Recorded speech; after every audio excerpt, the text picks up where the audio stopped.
What's good, YouTube? This is your girl, KD, and I want to talk to y'all this morning. I want to talk to the ladies because, as you all may know, there's been a lot of conversation and dialogue. It's been one-sided, but conversation and dialogue on these YouTube streets between certain rather popular YouTubers in the black sector of this platform. And while I'm not going to give a recap because there are enough NIFNONs that's reporting the news, what I will do is I will speak on a certain concept. And I'm going to try to do it quick because I know y'all ain't going to listen to about 10 minutes of it. I'm going to try to make it quick as possible. And what I want to talk about is basically the title of this video, Leveraging White Supremacy. Now what am I talking about? What is Fish Grease talking about today? Well, there is a certain content creator, black female, who, when she talks about black men and the condition of black men as it pertains to the wider society and the dominant society, this individual likes to use certain terminology. And one of this individual's favorite lines is, black men are subjugated by another man. And it's usually used in a way to sort of shut black men up, back him up off whatever point he may be having, or basically it's a trump card to the conversation to mean nothing that you say or do has any value to me, and I don't have to respect it at all, because when you look at it, you're being subjugated by another group of men, aka white men. Now, I'm going to flesh out a couple of things. The first thing I want to flesh out before I get to the leveraging part is the vocabulary. So you have to listen to what people are saying, because when you listen to what people are saying, that will tell you where their minds are. The verbiage is that the black man is being subjugated by another group of men, not black people as a whole. Now, see, that's interesting, because this individual spent the greater part of last year railing, so to speak, against racism and white supremacy and the system of it, and how these albinoid devils, how they do blah blah blah blah blah blah blah. Yet, now that the rhetoric has taken a turn, I guess those albinoid devils got a little too hot, and the rhetoric had to change color a bit. Now you're pointing the blame and the finger at black men, saying that essentially they can't tell you nothing until they stop being subjugated by another group of men. So why aren't black women included in that subjugation?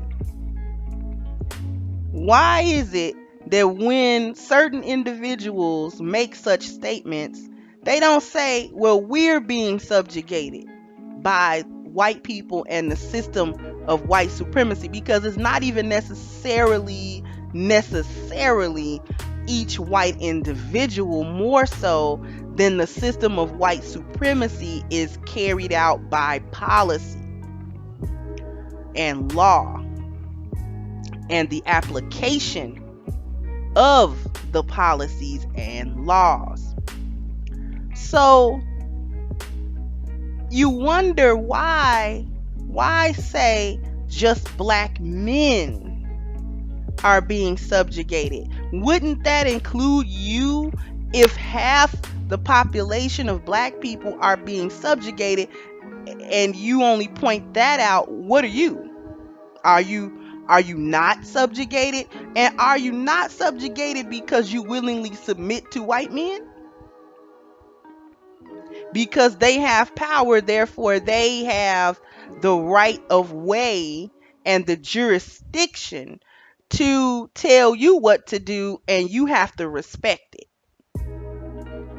And since you have bowed down, you are ready to wield him as a weapon against your man, which brings us to the leveraging part. I need y'all to stay with me, because I'm not just rambling. I need you to hear it. This leads us to the leveraging part. This is because you have submitted, black woman. You respect and fear the white man and his system, what he can and cannot do, how he's able to punish, and how he's able to make your life harder or easier at whim. And you cower before his might. You feel as though the black man should also cower under his might, and you try to make sure that black men cower under it because you leverage white supremacy over him. The first thing you do is attempt to emasculate the entire group of black men by saying, well, you're subjugated by another group of men, so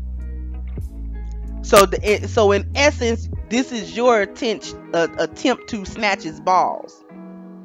You're gonna snatch his balls by trying to emasculate and demean and devalue black men as individuals and as a whole, which is interesting because it all always circle back around to this contempt that you have for black men that y'all say y'all don't have, but y'all have it because y'all say it. You say it out of your mouth. You say it directly. You say it in so many words. You say it subliminally. You say it. You say it. You leverage white supremacy over black men by first trying to emasculate him with the very thought of it and the very statement of it. And then you do things like call the police on them when you get ready, because the police represent the enforcement arm of this white man that you submitted to already. He's the stick that beats the black man upside his head, and you wield it because you know that when you call the Romans on your man, that no matter whose fault this is or what's happening, he's gonna be the one to pay the piper. And you know that, which is why you called. This is why you called. Right? Right. You know, you leverage white supremacy against him. And then you want him to fight this very battle. But how he gonna fight the battle when you holding one of the prime weapons? I mean, just think about that. You want him to go out and fight white supremacy and defeat it. But you got one of the weapons in your hand, and you're not fighting white supremacy with that weapon. You've turned it inward against the men. You threaten them. You threaten them. It's like calling your dad on somebody. Like, you threaten them. I get your ass locked up. All I gotta do is call 911, nigga. That's what you do. You act a fool. I've seen you. I've seen videos. You act a fool with them. Don't want to leave them alone. Yelling. Trying to fight. Stupid shit like that. Then you'll call police. Like, but you want him to fight this battle for you. That doesn't make sense. And you know it don't make sense. You know it doesn't make any sense. And the reality is, I wish all y'all would keep it a buck. Y'all so disingenuous. Y'all women are so disingenuous. Y'all are real disingenuous about a lot of stuff. These little female nif-nons, y'all so disingenuous about it. You don't want no solution. You don't want the boot to be lifted off of the black man's neck. Because the reason why you don't want it now is because you're afraid that he's gonna have a long memory about the bullshit that you pulled while the boot was on his neck. That's what you're scared of. Go on, tell the truth and shame the devil. Tell the truth. If you're gonna lie, tell the truth.